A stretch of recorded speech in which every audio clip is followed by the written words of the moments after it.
Welcome back to me picking up a series that I started a while back, and that was fragrances from the year 2000. No, that was fragrances of the 2000s. And I had a weird and wonderful idea. I said, well, why don't I just look through my collection, my wear-ection, because I wear my fragrances, and look through and see what fragrances I have from starting from the year 2000 and end up in the year 2009. I was really good. I ended up doing 2000 to 2006 and a bonus video of the ones that I forgot in 2004. And I made a playlist out of it, and I thought I'd come back and I'd finish it. And I totally forgot. And then somebody remembered and commented and said, are you going to finish this? And I said, yes, I had planned to finish this, and I will finish this. So here I am trying to finish it. And when we ended, we were at 2006, and so now we're at 2007.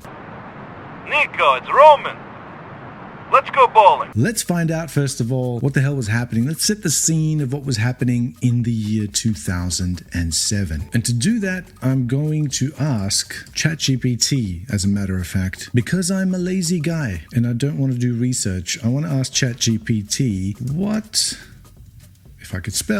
were the main events of the year 2007? Please list in dot points. Okay, certainly, it says. Let's see, Apple. All right, here we go. Here's a pretty good list of what was happening in the year 2007. Apple introduced the first iPhone, revolutionizing the smartphone industry. The Virginia Tech shooting occurs, where a gunman kills 32 people on the campus of the Virginia Tech University. That's not good. The global financial crisis begins with the collapse of the subprime mortgage market in the United States. That also wasn't good. The final book in the Harry Potter series, Harry Potter and the Deathly Hallows, is released. Never seen Harry Potter. The Burj Khalifa, the tallest building in the world, is completed in Dubai, in the United Arab Emirates. That happened in 2007. Wow. The world's first commercial electric cars, the Tesla Roadster, are released. Yes, and for those people who don't know, Tesla, before they started making the sedans that we all know them for, initially released a sports car, a two-door sports car. I think it was a convertible. It was a Tesla Roadster. I remember seeing it on the British show, the BBC show Top Gear, with Clarkson, Hammond, and May. For those of you who are fans of that show, I also am. The global population reaches 6.6 billion people, according to the United Nations. So 6.6 billion people in the year 2007. Here we are in 2023, we're at 8 billion people. We're projected to go to 9 billion people, and then we're going to have severe and crazy population collapse. If you haven't seen the documentary called Birth Gap, I suggest you YouTube it after this video and go and watch that. It will actually leave your jaw agape. I say agape. The Writers Guild of America goes on strike, affecting the television and film industry in the United States. The Boston Red Sox wins the World Series, marking their second championship in 4 years. I don't care because I'm not American. Thanks, ChatGPT. This is not an exhaustive list, but it includes significant events from the year 2007. All right, ChatGPT, how about some not so American ones? You racist bastard. Outside of the United States, okay, so here we go. The European Union expands with Bulgaria and Romania becoming member states.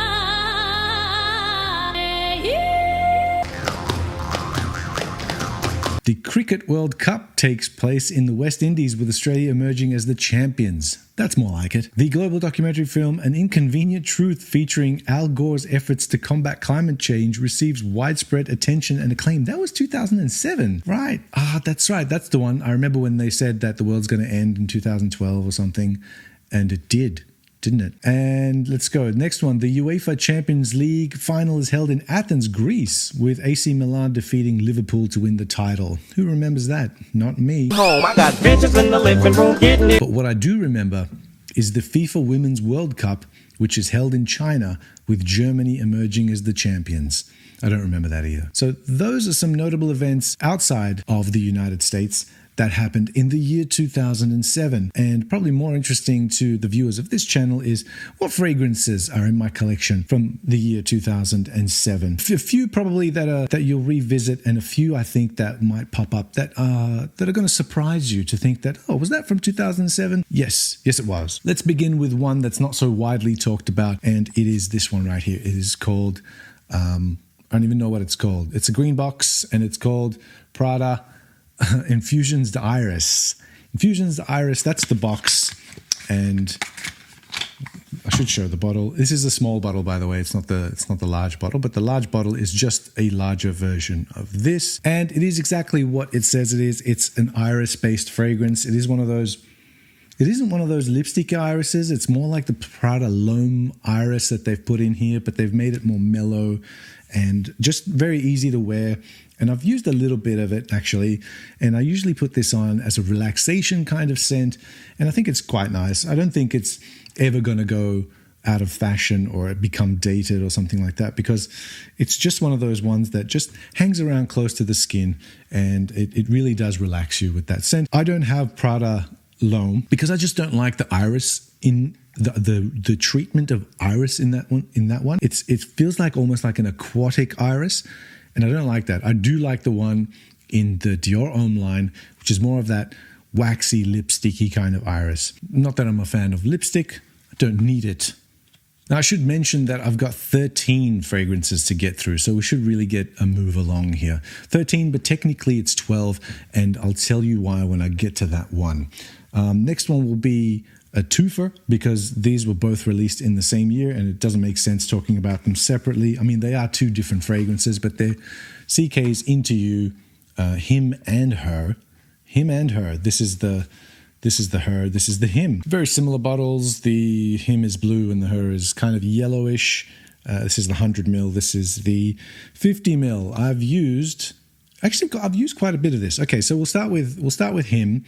He is a cacao, a lemon, and a vetiver kind of scent, and I barely get any of those.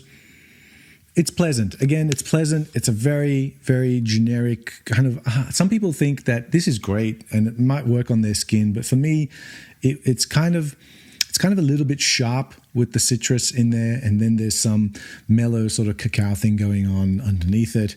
And it's just boring and generic and really nothing special. This, however, the CK Into You for Her, heaps better, not in terms of quality, but in terms of how playful and how fun it is. And longevity is terrible, but man, it's such a nice and pleasant smell. It's like a fruity sort of thing going on, a little bit of florals in there as well.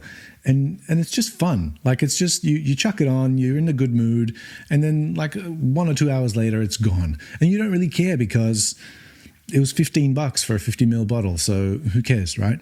So if you want something cheap, just to chuck in a bag somewhere and just spritz yourself whenever you feel sort of in that mid-afternoon slump or something like that, it's a little bit of a pick-me-up without having to put more caffeine into your system. So that's CK's Into You for Her and for Him, and they're both from 2007. Can you believe that? They only got discontinued recently. They're still around, and if you do want them, I don't think they'll ever go up in price. CK fragrances don't usually shoot up in price like other discontinued fragrances do, because they're mass-produced CK fragrances of low quality. That's why. Maybe some of the older ones may have done, like Calvin Klein's Calvin. That's a really good fragrance. I think it's a really nice fragrance, and it's been around it was in production for a while, and that got discontinued, and that's pretty pricey. But the rest of them, the entire whole CK lineup, all the way from the 90s ones as well, they've just shot themselves in the foot. They don't even have like a second-hand market for this stuff. All right, moving right along, I will polish up this bottle because it is a fingerprint magnet. I mean, the cap is a fingerprint magnet, and it was the late 2000s, and a certain type of lighter was very, very popular. And I know you know what I'm talking about. If you're older than 20, you would know what a Zippo is. I had a few, and there was like limited edition ones, and I think I still have one of those limited edition ones somewhere, and there was a whole process about how to fill them up and how to do tricks with them and all that kind of thing. And there was a few bottles that had mimicked the Zippo lighter lid or the bottle shape. One of them was by French Connection UK, Fakak, one of their fragrances, which I also had and didn't like, but I ended up buying it because I bought some clothes from their store, and I was just at it was one of those like checkout sort of cash register sort of impulse purchases. When I saw the bottle, I thought, that's kitschy, I'll grab it. And I did, and I was not impressed by that fragrance at all. And I used it up because, out of spite, basically, because I paid for it. And I tried to perform some cognitive gymnastics to convince myself that it did smell nice when it actually didn't. But actually, in terms of smelling nice, I know I shit on this fragrance quite a bit because it's generic and boring with today's noses and today's scents that are around. I feel like it's not fair because in 2007, this was pretty damn good. This is Attitude by Giorgio Armani. The bottle looks like this. There was a flanker of this as well called Attitude Extreme. I don't have that one. I don't think I've actually smelled that one, but I have smelled this one. It is and I'll show you the cap. I get like that, right? And I don't think I have much left in here. Maybe I've got like 5 mils left. And I just keep it around, and I can smell in here patchouli, and I can smell in here coffee, and there's some citrus and some lavender and some sort of resins like frankincense or popinax, something like this. The main players in here is that coffee, that sort of coffee note, not a burnt coffee smell, but almost like the smell of roast Arabica beans and patchouli. And not the earthy variety of patchouli either. It's more leaning towards like the milder sort of chocolatey nuances of patchouli in this one. And it's okay. It's okay. It's another one of those mild spices from like the mid to late 2000s. It's in that metrosexual era where people were dressing more unisex and that kind of thing. And that was all the rage. And this was from that year. Giorgio Armani's Attitude. Now this next one is a little bit weird because classified as an amber citrus and a warm spicy scent. Amber citrus, warm spicy. It is none other than L'Odyssée Pour Homme Intense. This one, it comes in a box like this. This is the big bottle. Fairly cheap, like super cheap at discounters. I wasn't planning on buying this, actually, ever. It was never on my radar. And I saw the bottle at one of those fragrance kiosks that used to be around in my work, and I asked for a tester, and they sprayed it on the tester strip, and I took it back to the office and was smelling it for the rest of the afternoon, and it was just amazing. I thought, far out, this is amazing. And it was $40 for a 125 ml bottle, and this wasn't in 2007. I only came across this fragrance in 2019, as a matter of fact, and I bought it. I went back and I bought it. And when I came back, I opened it up, and that smell that was on the tester strip was there for like the first minute or so, and then it just disappeared and it never came back. How many times that I wore it, it actually never came back to that smell that was on the tester strip. And I saw her spray this on the tester strip from the bottle, so it couldn't have been something else that she sprayed there. But to me, and I've made videos about this fragrance, I should say I made a short about this fragrance. Oh shit, and this takes me back to 2019 now, because I haven't smelled it for years. Oh my God. I might wear this later. It's supposed to be yuzu, right? It's supposed to be yuzu with some spices and some incense in the back. And papyrus is supposed to be in here too. And I think that's what gives it the vibe of a dentist's office. And that's what I say. I say that this is the smell that you get in the office of a mysterious dentist. That's what this is. That's the best way I could describe a fragrance like this. It's not your run-of-the-mill cologne smell. I would definitely say test this first before you blind buy. I mean, you could blind buy it. It's pretty damn cheap still, unless it's been discontinued and I don't know about that. And that is L'Odyssée Pour Homme Intense. I should say it doesn't smell very similar to the original L'Odyssée Pour Homme, even though there's supposed to be yuzu in here in the top note. And like there may be some similarities just there, but the rest of it's totally different. Okay, the next one in this list of fragrances from 2007 that are in my collection, I seem to have 13 of them here, so let's go through them, is this one here. This is called Hypnose Homme. Hypnose Homme by Lancome. This is the box. The bottle is actually quite nice. This is one that I don't wear it very often, but when I do, I'm always like, Man, that's a really good fragrance. It's a really good fragrance. I like everything about it, that it's nuanced, that it's complex, even though it seems simple. It just smells nice. It smells nice. It's not too overpowering. It's not too long lasting. Everything's just right about it. I think Lancome did it really well. And I think this has been discontinued either last year or the year before. And this is what the bottle looks like. Let it focus on there. I love this little twisty little bottle. There's Hypnose. It looks like this. And so you can see I've worn this quite a bit, almost halfway down this bottle, which is 50 ml. Oh, man, for some reason, this reminds me of autumn. And every time it's autumn, I'm like, yeah, this is the one that reminds me of autumn, like an autumn, sort of sunny, almost warm autumn afternoon. It gives you the imagery of falling autumn leaves. It gives me the imagery of falling autumn leaves. That's what I get out of it. Even though it's supposed to be like a cardamom mint sort of thing going on at the top, and it's got like an amber accord at the base. It's just done so nicely. Like it's totally different to any kind of other cardamom that I've smelled in other fragrances. So yeah, I mean, if you can find it. If you've got it, try wear it, pull it out, wear it again. Just because it's got cardamom, some people think that it smells like La Nuit de l'Homme. It does not, but it might smell like the flanker of this that was released. It was like an Eau Fraiche kind of flanker, which was even less popular than this one. Not that this wasn't so very popular. It was actually in production for a while, and it got discontinued. And now I think the prices are starting to go up on this one. That's a shame, isn't it? Take all of this. Fingerprints off. Fingerprints are a sign that you're using your fragrances and not letting them sit there and accumulate dust. This I bought pretty much brand new. And it was one that I thought, I need to have this because it's one of the note listing is insane. I'll give you the note listing. Truffle, patchouli, fig, cedar, and lemon. That's it. And if those notes together sound like a fruity, woody, earthy melange of exoticness, then you would be right. This fragrance is supposed to be, on paper anyway, quite amazing. And it is Tom Ford for Men Extreme. This one. I'm missing the cap because I never had it. Missing the cap because I don't know where I put it and it's gone forever. But this one, I bought it, I sprayed it, and I was extremely underwhelmed.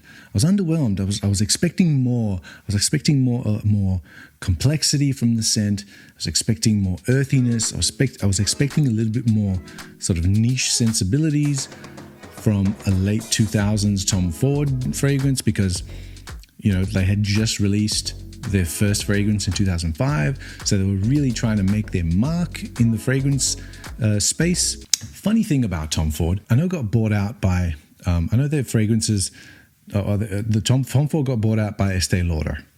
And everyone's like, Estee Lauder ruined Tom Ford fragrances. Yeah, that's funny because Estee Lauder has been making Tom Ford fragrances from day one. Estee Lauder has been the maker, the manufacturer, the distributor of Tom Ford fragrances from day one.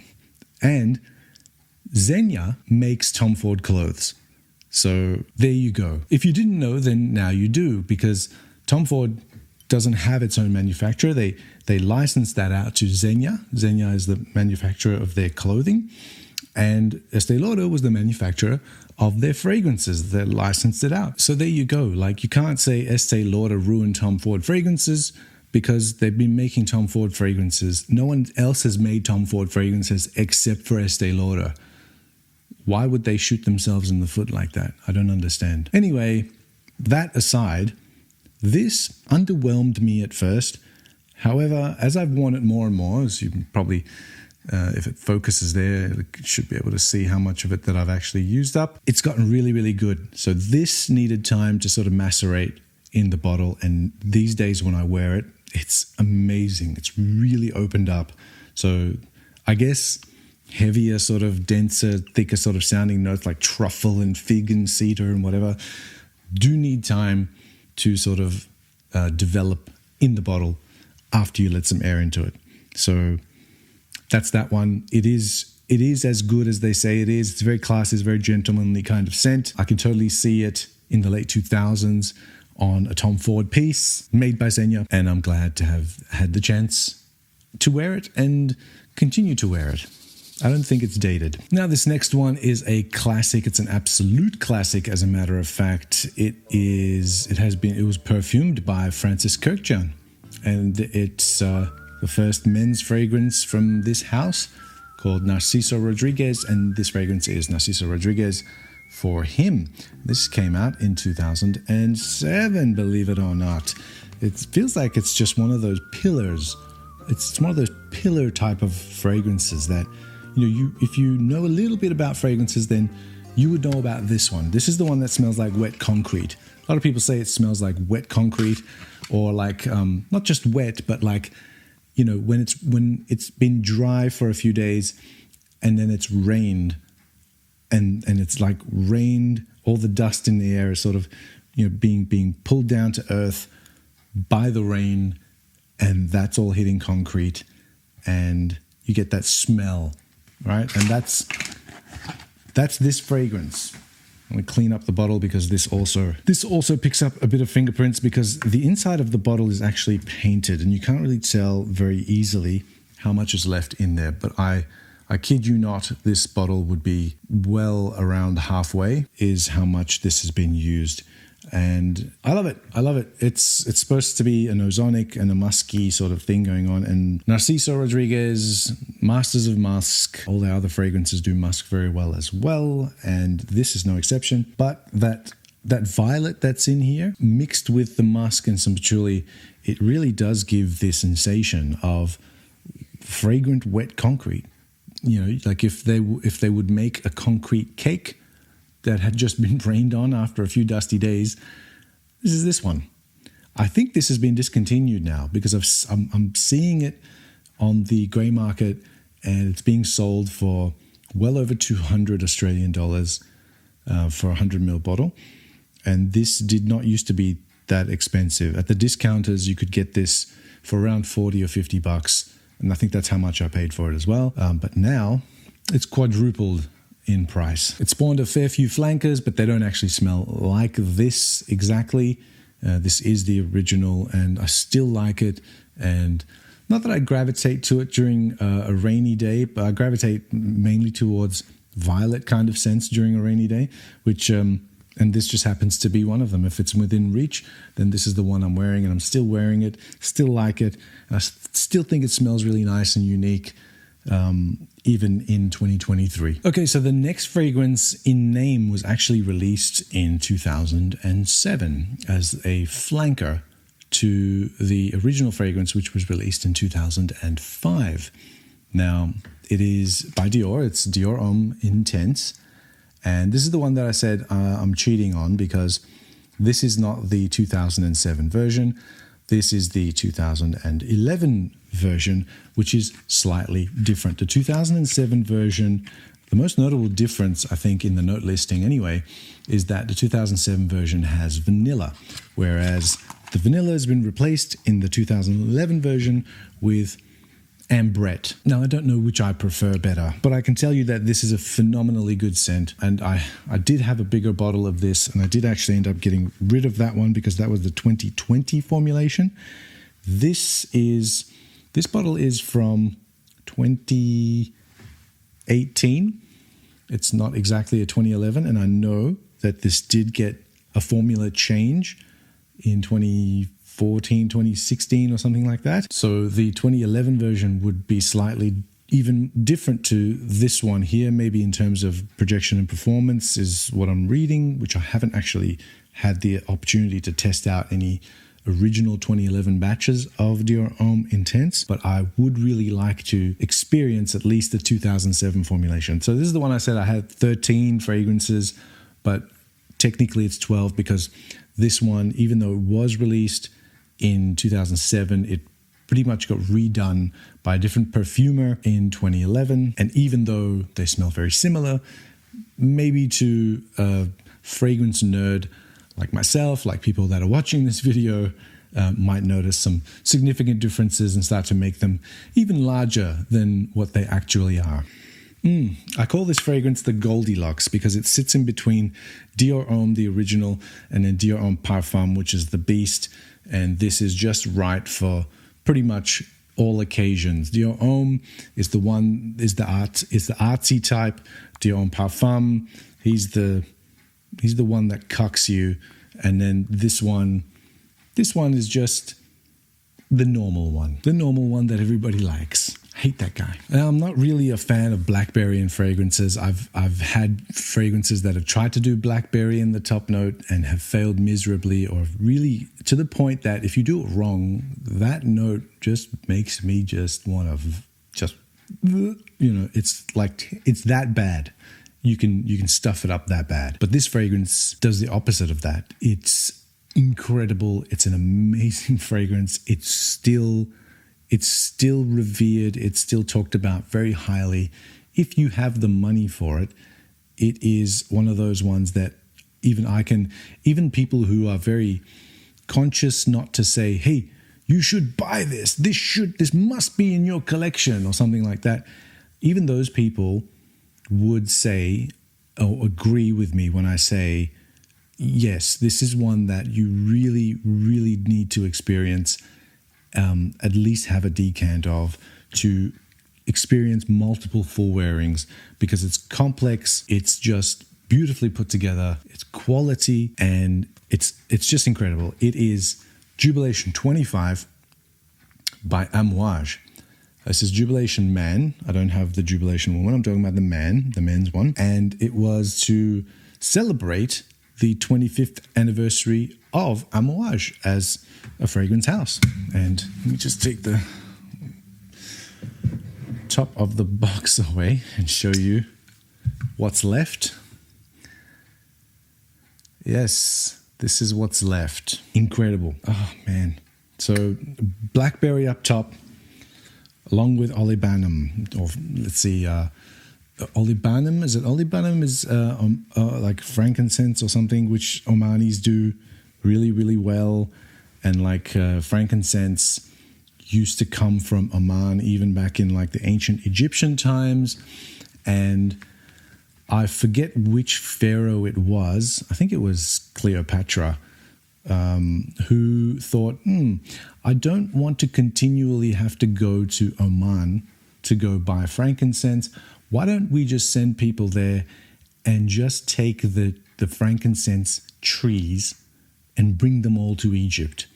And that's what they did. And that's what they did. Yeah, that's right. And they burnt the Omani frankincense, which was now in Egypt, all over the temples, and I think all over the place, because to appease the gods or something like that. It was a holy thing. And that's in here, along with a whole bunch of other stuff. It's really a journey. And I find fragrances that have been put together generally by Bertrand Duchaufour, who did this fragrance, his fragrances really do take you on a journey, and they're like, most of the time, they're all quite multifaceted, and they do change direction. I find that he's just outdone himself with this one. It's insane. So good.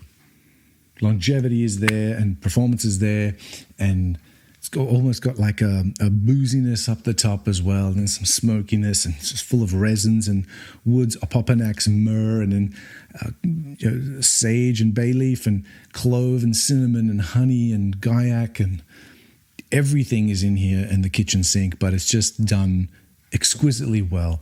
And like I said, you either need to have a decant or you need to have a full bottle if you have the money for it. It's just one of those that if you're a dude, you gotta have it.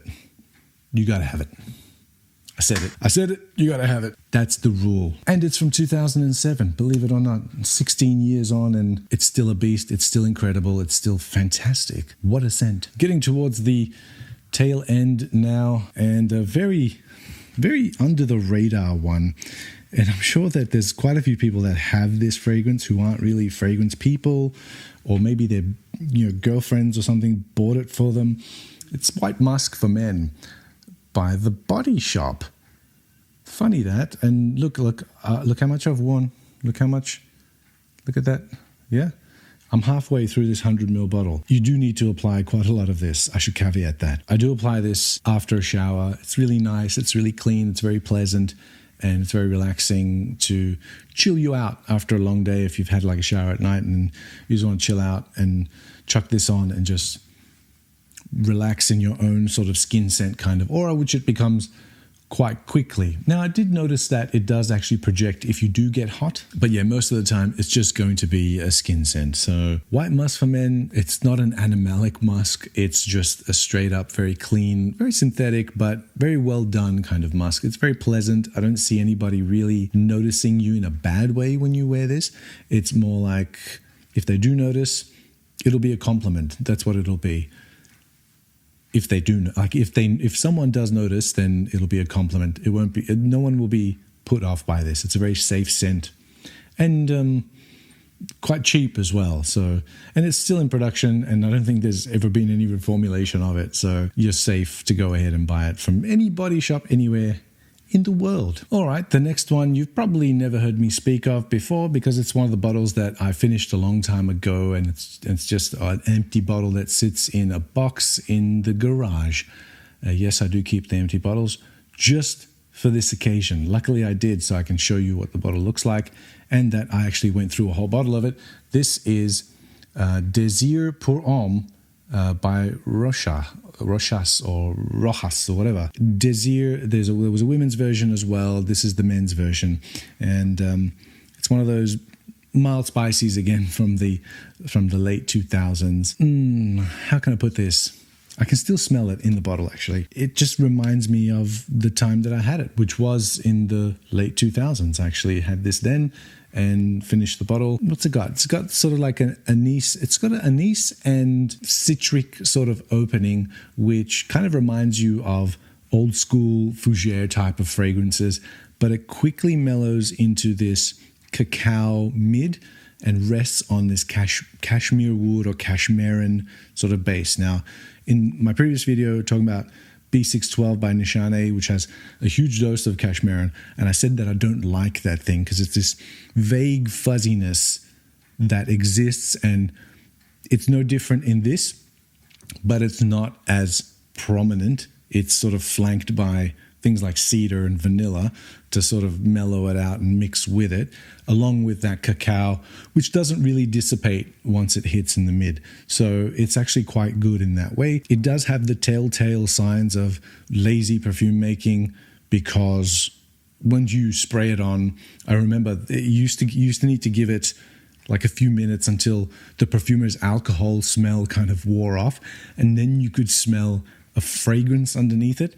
And having said that, it did last for a significant amount of time. It wasn't like a beast or anything like that. It did the job, and it did the job for a cheapie, and that's what this was.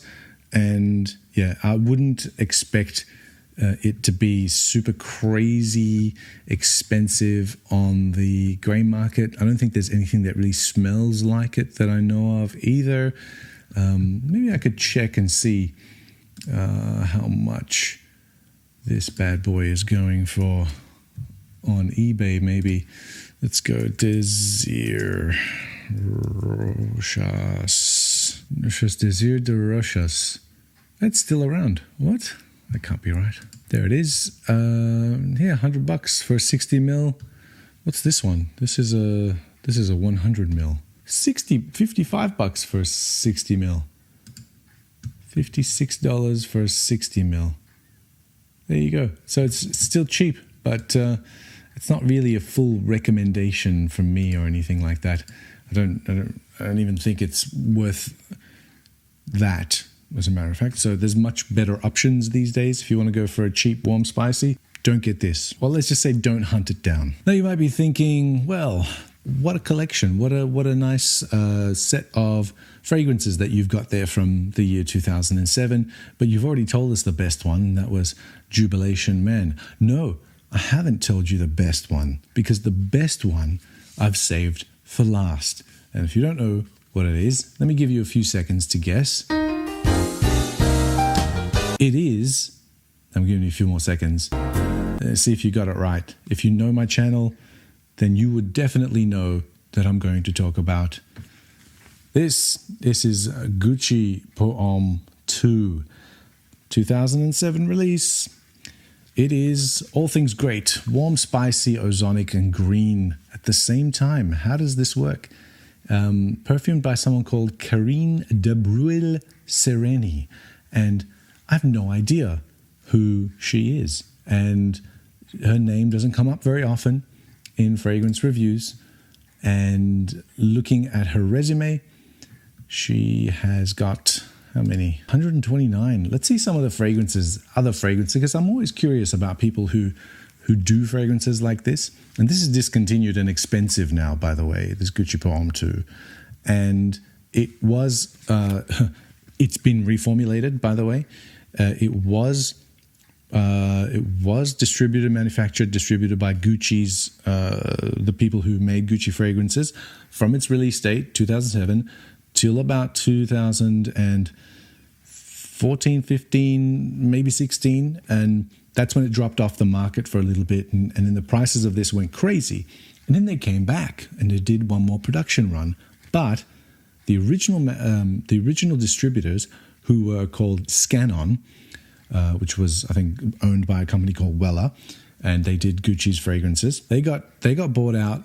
So Gucci fragrances got bought out in 2016 by Coty, and then Coty did a run of Gucci fragrances. This was one of them, and the way you can tell is if you look at the bottom of the box or at the bottom of the bottle, it will tell you on the sticker that it's distributed by Coty. And if you really know your stuff, it's a different hue of blue, as in the juice itself is a different color. The Scanon one and the Coty one, they use a different colorant. So it's a slightly different color. Looks the same, slightly different color. But here's the thing. This is a Coty one. And I've gone through about 5 bottles of the Scanon one, and I still had plenty in my Scanon one when I opened this Coty one. And I've done multiple side-by-side comparisons. There is no difference, 0 difference between the formulations.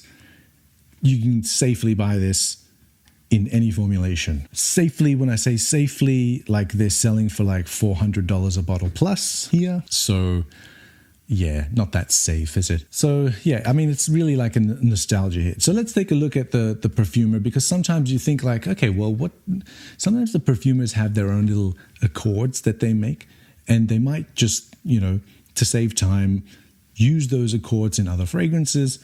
And so you might find other fragrances that they've done that might smell similar, and you might come across something that you never actually thought of before. So I'm going to take a look at, if anything, Karine de Bruil Sereni has done. Lots of L'Occitane fragrances here. She has done Eau de Cade, Eau de Cedrat, and Eau de Beau.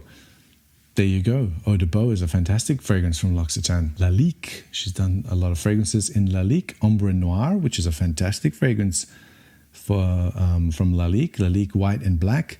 That's a great fragrance. Some fragrances from Mauboussin. She's done Une Histoire d'Homme Irrésistible.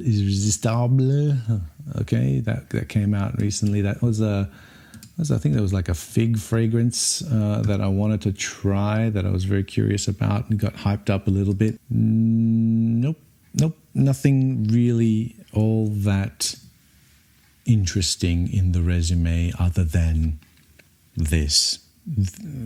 Probably by far the best thing that she's ever done. I think so anyway. Let's talk about the fragrance itself, and let's do the unboxing of it as well. Would be a shame if I had fingerprints all over it, so let me clean it up. And there it is. There you go. And if you can see the blue, yeah, it's slightly different to how it used to look. The bottle itself is exactly the same. 2017 bottle, this one. I think they would all be 2017. I don't think there's anything after 2017 for this. And this is, again, violet, but not done in that same way, because you get cinnamon and black tea. Black tea leaves, cinnamon, some tobacco, but not very strong, not very prominent in the tobacco as well. But it's just when everything is just right, this is the one. This is the one. And I think this needed to be released because Gucci Pour Homme 1 didn't really do that well in sales.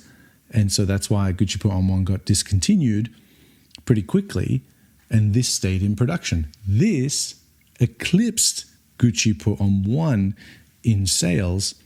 However, I prefer Gucci Pour Homme 1 to Gucci Pour Homme 2, but they have their places. And for a long time, I had Gucci Pour Homme 1 as my cold weather, and this was my summertime fragrance.